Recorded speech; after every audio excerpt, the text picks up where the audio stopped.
Welcome to the Career Intelligence Podcast, where we explore how work is changing and how people can navigate their careers in a world shaped by AI, technology, and rapid workplace transformation. I'm your host, Meredith Dinitz, career coach and founder of Your Career Happiness Professional Coaching. My guest today is Jeremy Schifeling, author of Unbreakable, How to AI-Proof Your Job Search, Career, and Future. Jeremy has spent his career helping others succeed in theirs. From teaching kindergarten in Brooklyn to recruiting top talent at Teach for America to leading education marketing at LinkedIn, he has worked with people at every stage of their career journey. He has authored the best-selling LinkedIn and AI job-seeking books on Amazon, coached military veterans and MBA students, and produced the most viewed video in LinkedIn's history. What makes Jeremy's perspective so valuable for our audience is that he sits at the intersection of AI, career strategy, and human potential.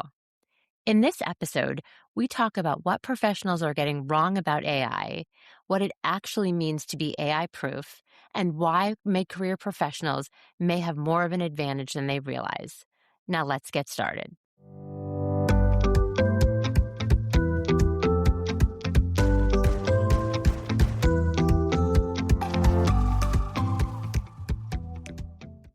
Hi, Jeremy. Thank you so much for being here today. I'm so glad we could make this work. Oh, I'm thrilled to be here. Can't wait to dive in. Well, before we jump in, I'd love if you just take a minute and why don't you introduce yourself to our listeners because you have such an amazing background. Yeah, well, I've had this really lucky career myself, in addition to being a career coach, which is I've got to try a lot of different things. And I think that's what the best careers do, is to give you exposure to what's out there in the world. So I've been a kindergarten teacher, I've been a career coach, I've worked in Silicon Valley, and I built my own business. So lots of different hats over the years, but also lots of learnings along the way. So many great things. One of the reasons I was so excited to have you on is because, as you know, there's so much noise right now around AI, and I tend to work with the mid-career professionals, but there's just that concern. They aren't sure what to do with it all. So I wanted to start there and get your thoughts. What do you think professionals are getting wrong about AI and the future of work? Yeah, good questions. I think the number one thing is that people are either over panicking or under panicking. And I know that sounds kind of weird, but let me explain. Yeah. I think if you are basically like quitting your job today and going to become a plumber or something like that, I think you're way too ahead of the game. In fact, the game may never even reach that point, because the reality is there are very weak signals coming from the job market today that AI is directly leading to layoffs. So this idea of like an AI jobs apocalypse just doesn't materialize. At the same time, if you're the person who's digging their head into the sand and saying, I'm not going to ever touch AI, AI is just a fad, it's going to blow by, I think you're missing out, because AI has a lot of power, a lot of opportunity for us to really carve out skills and strengths that we wouldn't have had before. So I think finding that sweet spot, Goldilocks style, between total panic and total ignorance, that's where most folks should be. Yeah, and it's just so hard because there's just so much noise and things that are written, but I think that's really helpful for a lot of people listening right now. And it leads really perfectly into your book. You wrote this great book that I am so excited to dig into myself called Unbreakable, How to AI-Proof Your Job Search, Career, and Future. And I think the timing couldn't be better for our listeners. So I wanted to ask you about the core idea. What does it mean to be AI-proof in your career? Because I think that phrase can just mean so many different things to different people. Yeah, absolutely. I think the core idea is really about resilience, which is no one can know for sure exactly where the world's going to head. Are we going to have robots doing everything in 5 years? Are we going to have an AI bubble that bursts? But the reality is that there's already certain themes that are very clear about what kinds of skills, what kinds of abilities are going to be very much in demand. And so if you want to make sure that your career is resilient, no matter what comes next, I think it makes smart, sort of prudent sense to start building those skills. Now, some of those skills are human skills, so relationship building, empathy, storytelling, all the things that, robots will never be good at. And then also some of them are AI skills, being able to use these things, not for AI's sake, but to make yourself better at what you've always cared about doing. I think if you can bring those sort of divergent skill sets together, you're going to be in the most unstoppable position as the world changes around us. And how does that shift the way someone should be thinking about their career right now? Yeah, absolutely. So I think the number one thing is to think about sort of what the ultimate goals of your role are. If you are in that position where you're like, I don't even know what I'm doing here, I'm just a cog in a machine, that's a dangerous position to be in. Frankly, it's probably a dangerous position to be in any generation with any technology. But if you know exactly what you're trying to achieve, if you are a marketer who has a clear ROI target, if you're an engineer who's trying to put great products out into the world, then the question becomes, what can you do that is uniquely human that no AI will ever be able to do to achieve that goal? And what can you now do with AI that you couldn't have done 3 years ago to achieve that goal even faster, even better? And I think if you had that North Star of like, hey, let me be the unstoppable professional who's even better than they were 3 years ago, that's the right orientation. I think it's such a good point. People get so worried and they forget that the human element is such an important part. I mean, even as coaches, right? Everyone's like, oh, yeah, I'm going to use AI to do my resume and interview prep and all of that. But there's still the human element that I think from any industry and role, people need to remember it still matters. Yes, absolutely. Yeah. And, the reality is that a lot of ways, the relational elements, the human elements are even more important now than they were 3 years ago. So I'll give you a really good example. I'm sure you've recommended this to so many of your clients over the years. You got to get referrals. If you want to get this job, you got to get someone on the inside to go to bat for you. Yes. And historically, there was about a 10x advantage, which was massive by itself. 1,000% improvement in your chances just for being referred versus applying online. But now, in the first couple of years of the AI revolution, that 10x advantage has become a 20x advantage. Yep. Because we can't trust all the things we see on our screens. Is this resume just an AI hallucination? Is this cover letter AI generated? Versus that referral from a real human? That matters more than ever. I would say also, when you think about the job search specifically, I know we just touched on this a little, but I think a lot of professionals right now, and I guess probably for the people that I work with, are either actively in a job search or might be in one soon. How does being AI proof change the way someone should be approaching their search? Yeah, absolutely. So this is going to be interesting because obviously I would love to geek out about referrals and LinkedIn strategy and all these algorithmic things.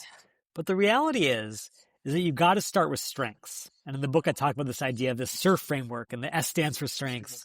Because if you are basically pursuing your next job based on what you did in the past, but you're not that passionate about it or not even that good at it, frankly, you're in a dangerous position. Whereas we're starting to see AI is becoming, equivalent to a mediocre worker in a lot of spaces. Whether you're a computer programmer or a data analyst, AI can do a very basic sort of imitation of that job. Versus if you're like a 90th percentile, or even better, 99th percentile worker, now you're in that rarefied air where AI can't touch you. And so the bottom line is, before you get into all the nitty gritty of applications and ATS systems, make sure that your ship is pointed in the right direction where you're playing to those strengths. That's so helpful. They always say that you're 99% more efficient, effective, and happy when you're leaning into your strengths versus when you're trying to fix the weaknesses. It's so funny because, I think especially in America, we have this strong kind of almost puritanical heritage of, we've got to fix all the things that are wrong with us. We've got to, improve upon this and improve upon that. When in fact, life is short. You can definitely work on that stuff, but also if you have gifts, use them. Do what you love. Yeah. Well, I hear a lot from my clients. There's this assumption that if they're not technical, that AI is just not for you. And I think people sell themselves short with that. So for professionals who aren't technical and are very afraid, what does AI literacy actually look like in practice day to day? So this is the really cool thing about AI. Is if you only read the technical headlines, it's, 4.5 is better at this model and this stuff that basically is completely unintelligible to the average user, you might think, it's more of the same. For the last 20 years, the IT team has been slapping my hand because I keep breaking stuff and I'm just not good at this and I'm not a technology person. Whereas in fact, unlike learning to code or learning data science or even learning Excel, AI is programming computers with plain English. It is the first technology that really can be used by everyone because it's based on language. If you think about the actual acronym, large language model, it's not large computer science model. It is a large model driven by what we all use from birth onwards. And so I just encourage people to start playing with it. You cannot break it. You cannot get in trouble with your IT team. Just start using these tools and you'll start to find applications. Is there a common mistake that people make when they try to build these skills? Yeah, I think a lot of it is that anxiety. So for example, like when I lead these workshops, people will look at my screen and say, "Oh, Jeremy, you're so great at AI." I say, "I don't care about that. I want you to be great at AI." And it really means getting over that almost phobia that we have of putting anything onto our computer that's new and different. Whereas with this, like you could literally go to chatgpt.com while you're listening to this podcast and say, "Build me an itinerary for my upcoming trip to Florida." And you will just have programmed the computer to execute your commands without having to bring in an IT team or a software developer or anything. And there's nothing you can do that's wrong about that scenario. So I just encourage people to take that plunge as opposed to getting paralyzed.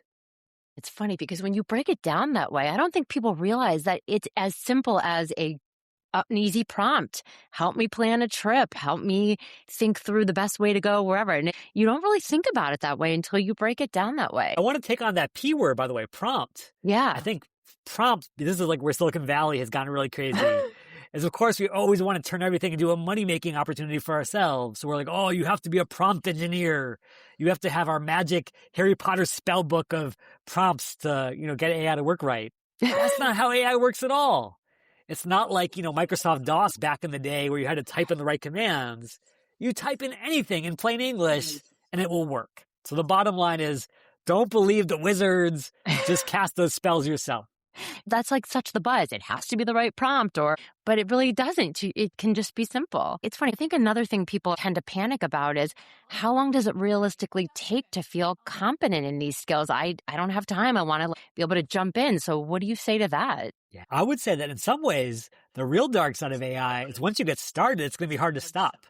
Because now you've planned out your trip to Florida and you say, well, could you actually help me book tickets to Disney World? I want to get my Easy Pass or whatever it is. And then AI can do that. And so I would say it's less about, oh, you have to put in a certain amount of time versus just remember, and this goes back to your point earlier, don't go down that AI rabbit hole so far that you forget about the human side where you're actually out there building relationships and getting to know people. So I would say use AI, get sucked in, but always bring it back to that human piece as well.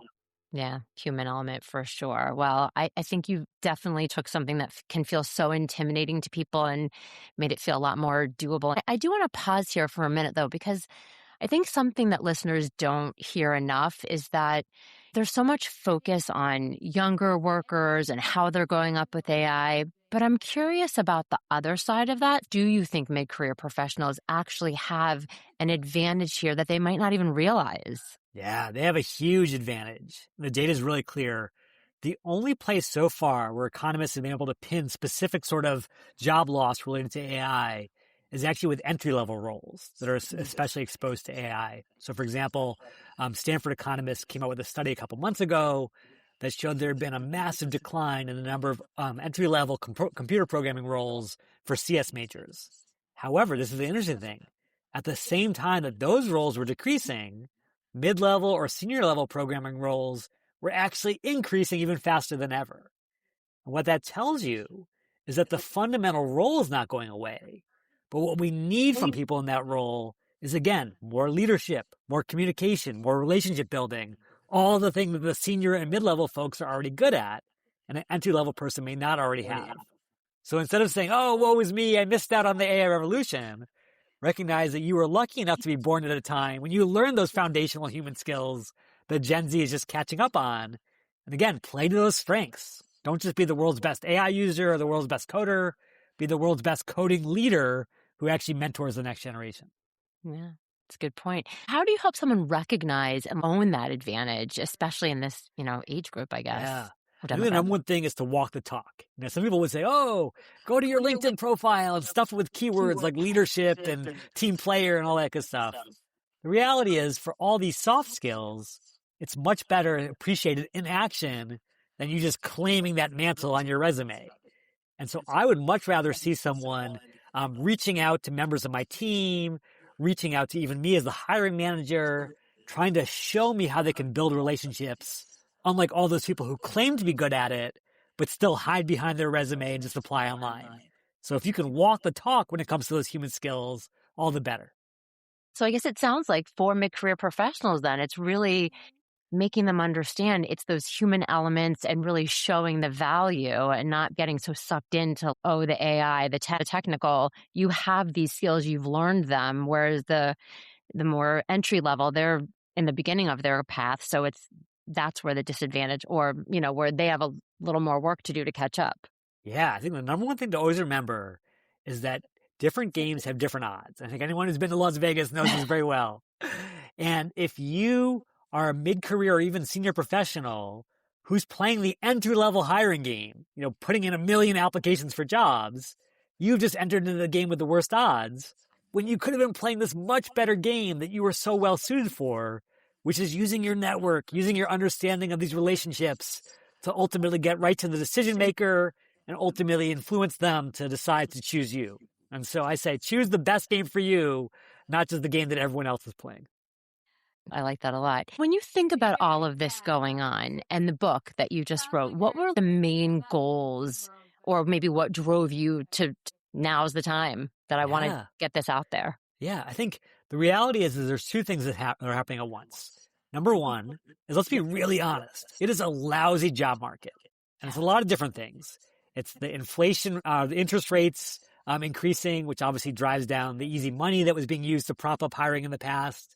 It's the rise of AI. It's the fact that people are sticking in jobs longer. There are all these things that are happening at once. And so there's a lot of pain out there. And yet, here's the interesting sort of glimmer of hope, is there's also a lot of opportunity. If you wanted to start a business or a side hustle or build your own software, you could not have done that 3 years ago for less than $100,000. Today, you can do all of those things for free now. And so I don't want people to say, woe is me, this is the worst of times, I'm just stuck.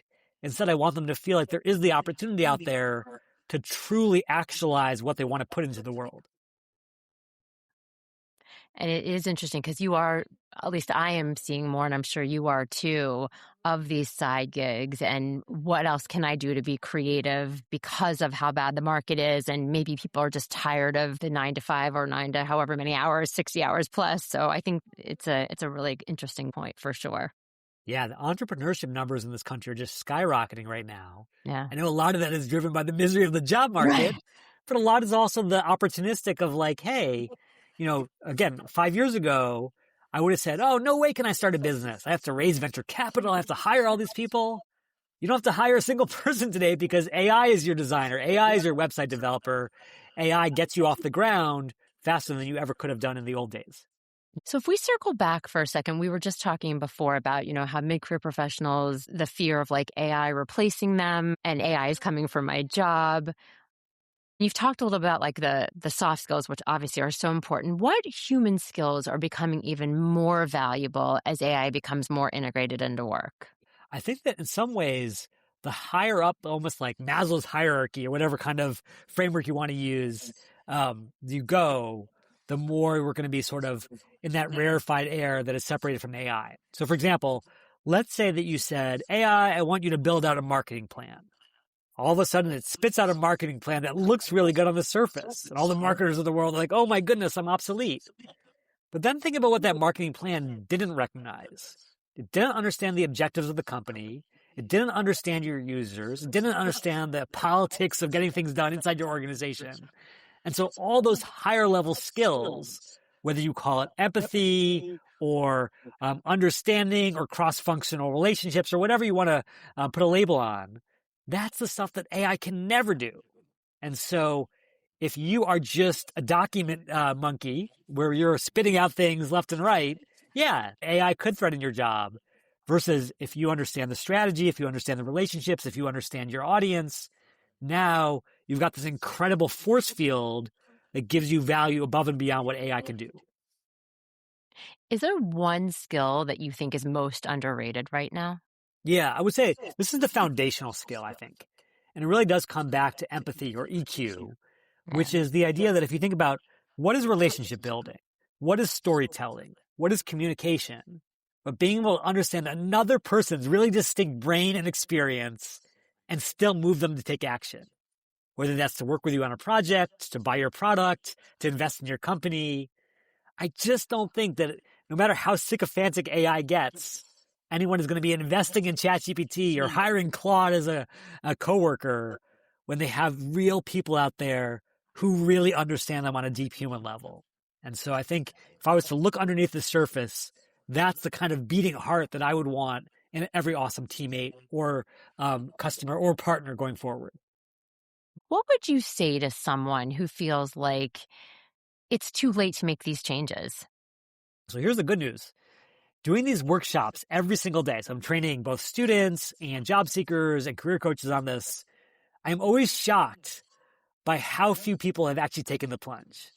You know, I'll be talking to people 4 years after ChatGPT launched come this November, and I guarantee you there are going to be people who say, you know, how do I get to ChatGPT? What's the website? And so, not to make fun of those folks, but the point is that really the bar is so much lower than we realize. We think, oh, the ship has left the docks, the train has left the station, insert your metaphor here. Yeah. No way.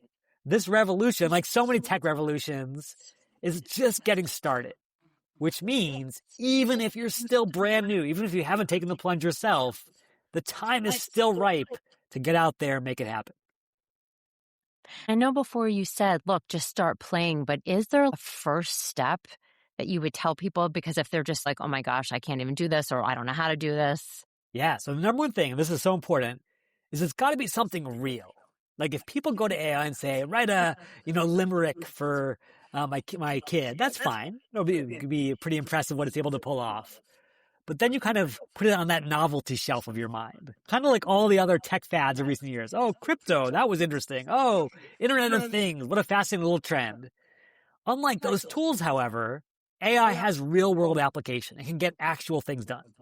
And so again, whether it's the Florida vacation or a project you have due or a piece of data that you have to analyze, I would encourage you to see what's realistically possible in that domain that matters to you. And then once you see that, try the next one and the next one. And once you get a sense of its possibilities, what it can actually do, all of a sudden, the next time you're facing this daunting challenge at work or in your family, you say, hey, I don't feel so hopeless or disempowered because I've got this power at my fingertips and now I know how to tap it. And that comes from repetition. Now, do you find that people come to you and ask, well, gosh, there's ChatGPT and Claude and Gemini and this one and that one, and I don't even know which one to start, and how do I know which is best? Do you come up against that a lot, and how do you like to handle that one? Yeah, of course. And I think, we're so trained in that like Pepsi and Coke way of thinking. What's your favorite? Which do you like? The reality is just like Pepsi and Coke, it's mostly marketing, which is that if you look inside these big labs that are coming out with these tools, so much of what they're doing is trying to control the narrative. Oh, we are the best for coding. We are the best for writing, blah, blah, blah. And yet, if you look under the hood, it turns out that every one of these models was trained with the exact same data, which is publicly available information on the internet, with the exact same techniques that Google published in a free public white paper 10 years ago. And so the differences between them are largely cosmetic. And my challenge to users is not to get caught up on the branding differences, but instead pick whichever one you like to use, whatever feels good for you, whether you're a Pepsi drinker or a Coke drinker, and then use the free version. Don't get hung up on, I'm not using ChatGPT 7.9, because the reality is, unless you're like a physicist or a mathematician, you don't need that level of precision. You just need to get off the schneid and start playing around with it. I appreciate that. That's great feedback, because I think people also just get so overwhelmed between all of the noise and who's bringing out which version and what it just did. And so it's a great suggestion. Well, this has been so helpful, and I think our listeners are going to love this and get so much value. Before I let you go, I want to ask one more thing. If someone listening walks away from this conversation and only remembers one thing about how to future-proof their career, what would you want that to be? Yes, I'll leave you with one little sort of psychological framework here, and that is that if you look at sort of the history of humanity, our entire species, adventures and misadventures over thousands and thousands of years, there have been lots of tough times. This is not the first time that people have been challenged. And yet, even in the toughest of times, there's always a small subgroup of people who somehow come out ahead And psychologists want to investigate this to understand, why are these people succeeding when everyone else is miserable? And it turned out they weren't richer or better educated or anything else. They just had a different mindset. Instead of the majority of people who said, hey, the world sucks. Why am I job seeking in the middle of this terrible labor market? The other people said, I can't control the economy. I can't control interest rates, but I can control what I do today. And those people who have what is called an internal locus of control, the belief that they can build their own luck, are the ones who seemingly manifest that luck in generation after generation. So no matter what the world throws at us next, just know that is your unique gift listening out there, which is you have the power at your fingertips to control your own destiny through the actions that you choose today. So I hope that you choose to put yourself out there and give yourself that best shot. Such great advice. I could talk to you for hours, and I so appreciate this. Thank you. This has been such valuable content and information. And I would say for anyone listening, if today's conversation resonated with you, absolutely you have to check out Jeremy's book, Unbreakable, How to AI-Proof Your Job Search, Career, and Future. It's a great place to start. And if people want to learn more about your work or get in touch, what's the best way for them to reach you? This is very nerdy, but I used to work at LinkedIn. And so LinkedIn is still my number one social network. I'm not on Instagram, I'm not on TikTok, but hit me up on LinkedIn. Happy to chat. Oh, wonderful. And I will definitely share that in the show notes. So thank you, Jeremy, so much. It was so great to talk with you this afternoon, and I really appreciate your time. Thank you for the opportunity and for all you're doing to help so many folks out there. And to everyone listening, here's wishing you tremendous success. I am so grateful to Jeremy for joining me today. I really appreciated his perspective on what it actually means to be AI-proof and the way he just completely shifts how you think about AI and your career. A few things that stood out to me: his insight on why mid-career professionals have more of an advantage than they realize, the idea that human skills you have spent years building are exactly what AI cannot replicate, and his reminder to not be afraid. Just jump in and start playing around with it. Because the professionals who will thrive are not necessarily the ones who know the most about AI. They're the ones who know themselves, know their value, and know how to communicate it clearly. If you would like to connect with Jeremy, he is most active on LinkedIn, and I will include that link in the show notes. If today's conversation resonated with you, this is exactly the kind of work I do with my clients. I work primarily with mid-career professionals who feel successful on paper, but are starting to question what is next, whether that's navigating a job search, going after a promotion, or simply getting clear on what they really want. You can learn more about working with me at yourcareerhappinesspc.com or connect with me on LinkedIn. If you enjoyed this episode, be sure to follow the Career Intelligence podcast and share it with someone who has been wondering what AI means for their future. Thanks so much for listening. We'll be back soon with another episode. In the meantime, stay curious, keep learning, and keep building your career intelligence.